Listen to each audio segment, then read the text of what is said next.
Out of a surprising source, Ukraine will get additional jets in the near future. At least that's what the news say right now, and it seems to be confirmed at this moment. At the same time, its air defense is getting a significant boost thanks to the help of its European and North American allies, while at the same time, the front line is slowly moving in Russia's favor. We'll talk about this as well as about all the developments that have happened over the last few days in this situation report about the war in Ukraine.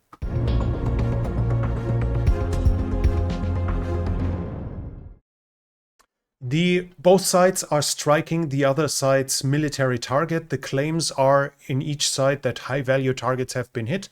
The Russians have struck an airport roughly 100 kilometers away from the international border. And on the video, we see Iskander striking the airfield. The videos that I mentioned, this and the next two ones, are on the Telegram channel, as YouTube is not too happy with showing explosions. I'm not sure why, but you'll find them on Telegram if you're interested in this.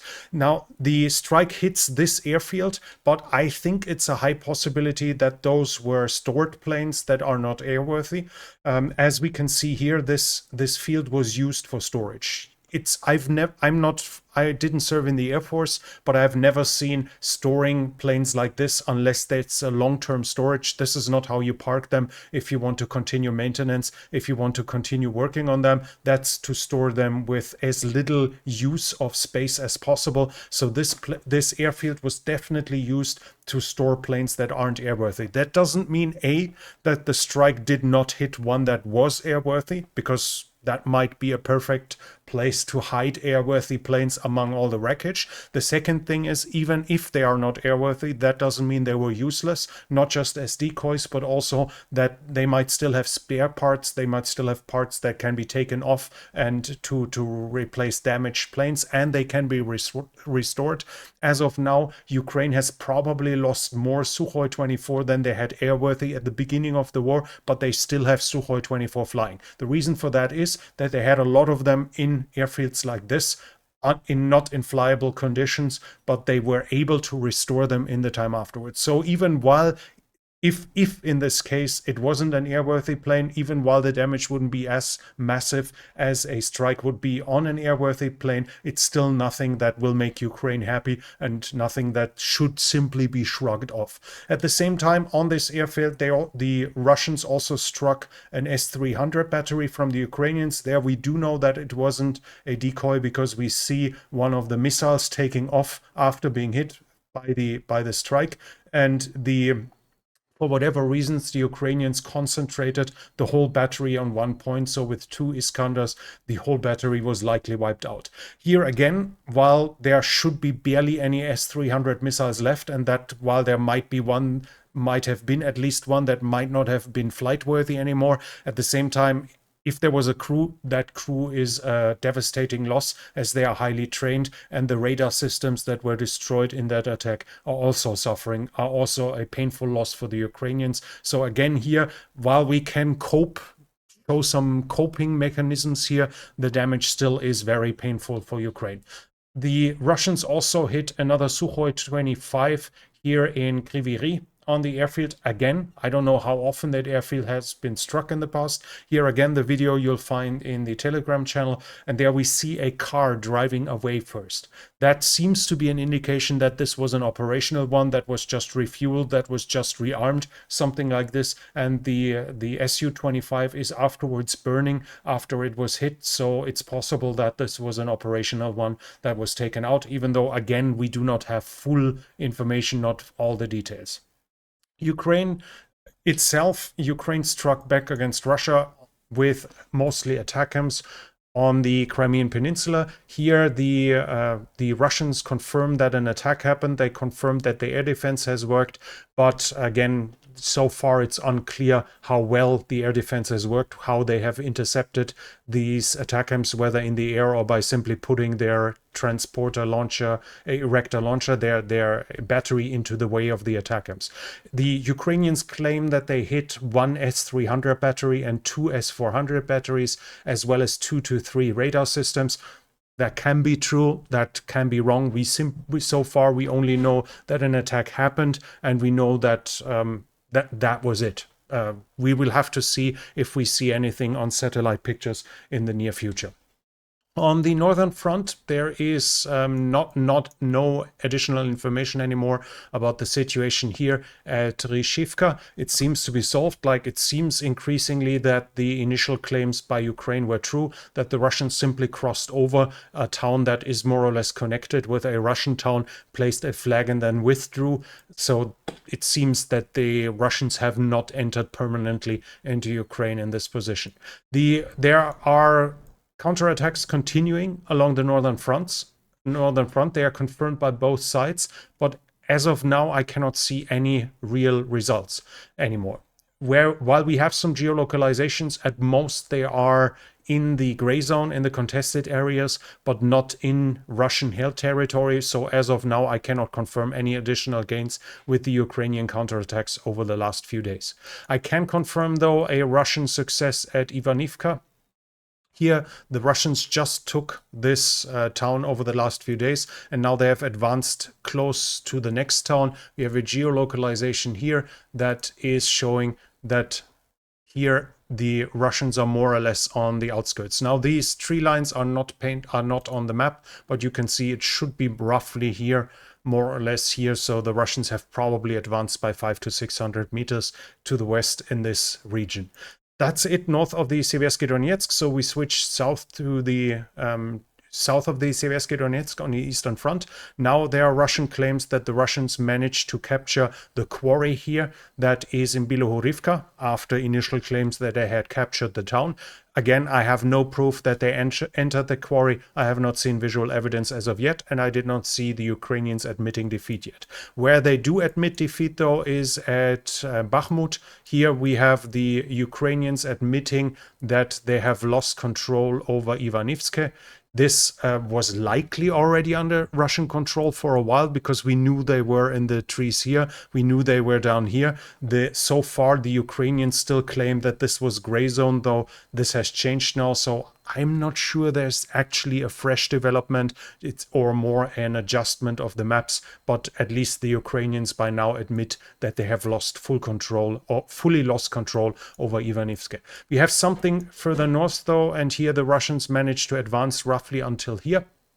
In the rough direction of Siversk, this time west of Spirne. They advanced east of the railroad line that is going here, and we have another geolocalization where you can see that they have reached more or less here, and this should be roughly here.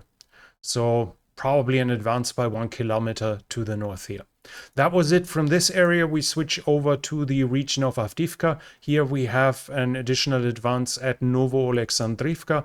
The Russians managed to enter the town over the last few days, and now they have advanced south of it in the tree lines as well. We have a geolocalization here. You see the 4 squares, and they are at the southern part here. So the Russian line is probably at the very least this way now as well. No massive change here, no significant change, but a change nonetheless. Further south, the Russians have managed to enter Sokil. The pro-Ukrainian deep state map still doesn't show it under Russian control. I've seen Ukrainian milk bloggers here. So this is a pro-Ukrainian map. I think I might have said pro-Russian. But this pro-Ukrainian map still shows it only as contested. Other pro-Ukrainian maps already draw the front line more or less here. So it seems to be clear that the Russians gained a foothold in Sokil as of now. They also advanced somewhat south of it in the area of Novopokrovsk.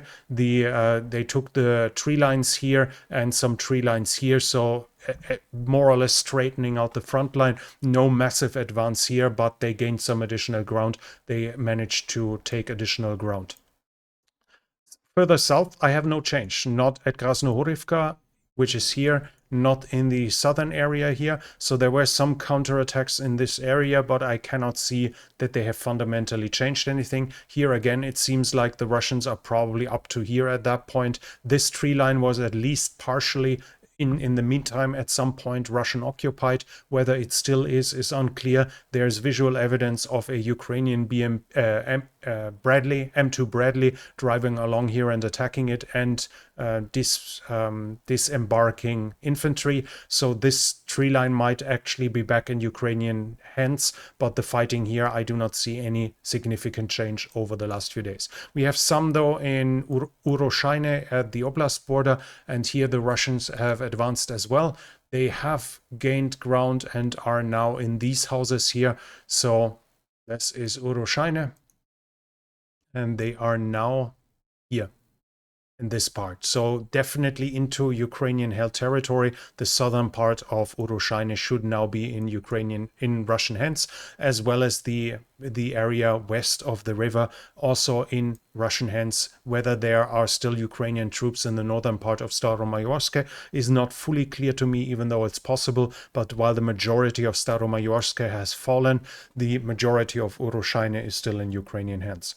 That was it. As I do not have any change that I can report of the area south of Orikhiv or of the Dnipro, fighting is being reported from these regions, but without any proof of change. We have some information of the overall situation about air defense. There was what do you call it? Like a discussion where a US colonel from the Air Defense Forces confirmed that the first A-50 that was shot down somewhere down here, that it was shot down with a German delivered Patriot surface-to-air missile system. Now we have to see the distance here is quite significant. It was over 100 kilometers in distance, but the German TELs are far more mobile than the US ones, as they are mounted directly on trucks. And according to her, she's a colonel in the US air defense. The German Bundeswehr trained the Ukrainians in rapid deployments. They woke them up at night to force them to redeploy somewhere, then do an exercise and then go back in the same night. And this created the new word of SAMbush, basically surface to air missile ambush, the compound word. And here supposedly this was done with the highly mobile German TEL of the Patriot system that helped the Ukrainians shoot down an A-50 in this region, as it's able to drive there, deploy, shoot, and immediately withdraw afterwards. From Denmark, we have news that they arrested a dual citizen with Danish and Russian citizenship for espionage. No significant details there, just well integrated into the Russian community there while having contacts to the Russian intelligence agencies. We also have news for troop generation.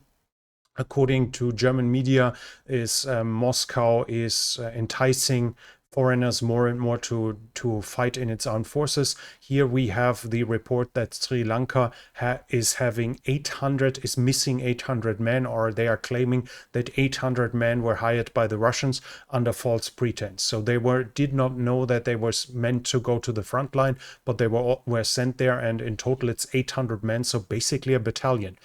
Now we're talking slowly about numbers that start to matter, and it's not just Sri Lanka, it's Nepal, it's African countries as well. So we see an increased intention and an increased success by the Russians to hire mercenaries worldwide to fight for it instead of its own soldiers. In international support, we have some news. US apparently will finally send another Patriot system. I talked about this a couple of times in the past, so I don't restart it up, but that means that another Patriot battery will be sent to Ukraine. The Dutch also hand over 3 additional Patriot TELs and a radar, so half of a battery more or less, that where they will help Ukraine either make up for losses or increase their current systems. And Germany has confirmed to send 100 surface-to-air missiles for the Patriot system to Ukraine, at least 100, so that will help them somewhat too. Denmark and the Netherlands will finance the production of new CV90 with 400 million.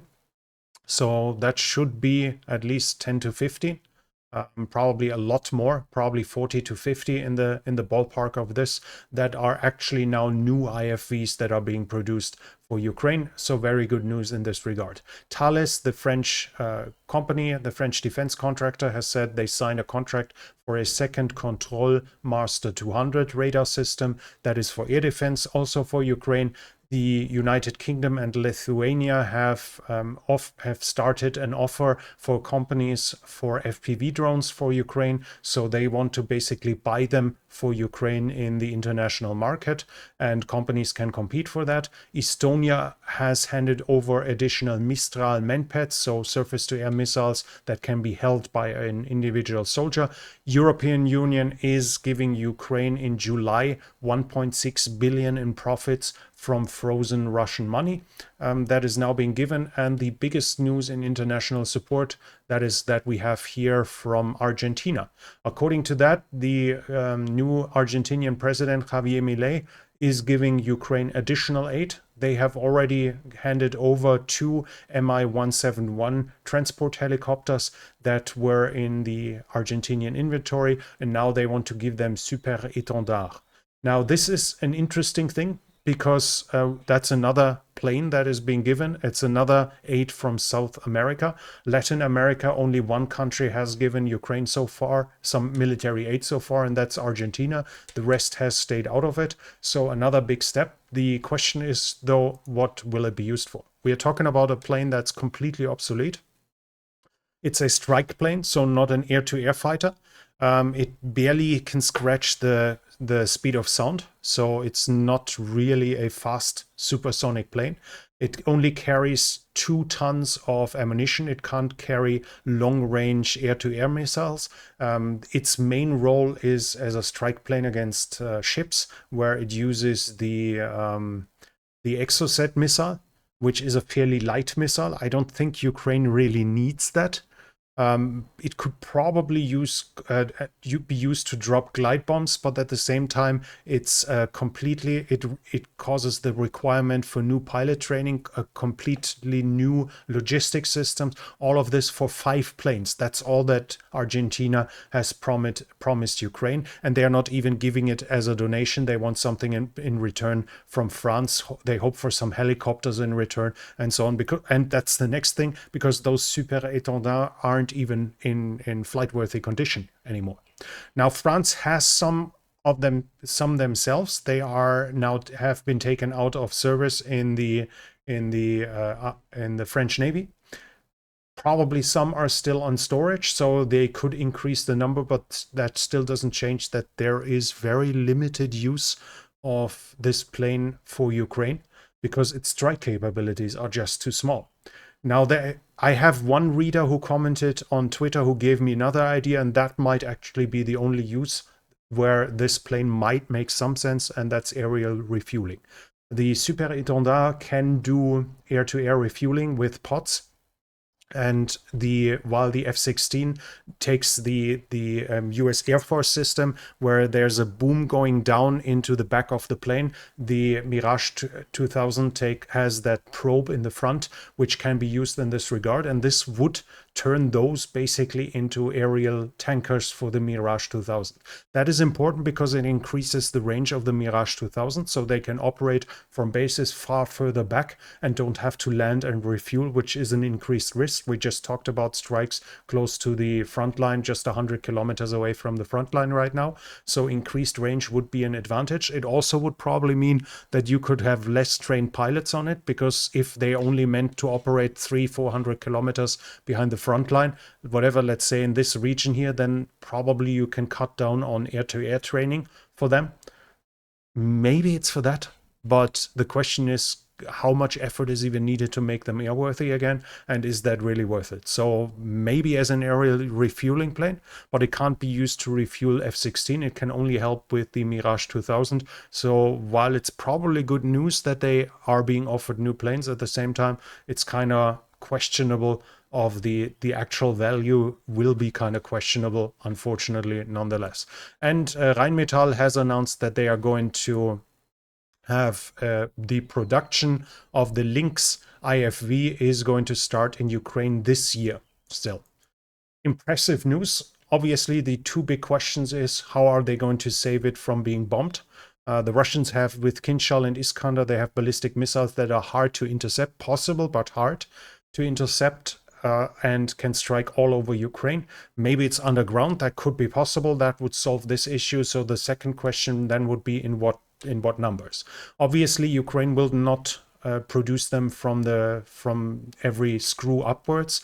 This will likely just be assembly in Ukraine, which means that the whole companies, the rest of the companies that supply the parts will be the bottleneck. And there the big question will be how high can the production be? 10 of those a year will not really help Ukraine that much. 10 a week would obviously be a very different story. But the big question will be, where does the money come from, and how big will the production be overall? But I guess it's still good news after all. So if you like this report, please give it a thumbs up. It really helps with the algorithm. Leave a comment what you think the Super Étendard can be used for. And if you are new here, I would like to invite you to subscribe to the channel and hit the bell icon. I'm aiming for 100,000, and it would be nice if you helped me achieving these subscription numbers. But that was it from me for now. If you like this channel and you want to support it, you can do so by the means in the description. It really helps a lot, and this is the reason I can even do this. But that's it from me for now. Thank you for watching, and I'll be back.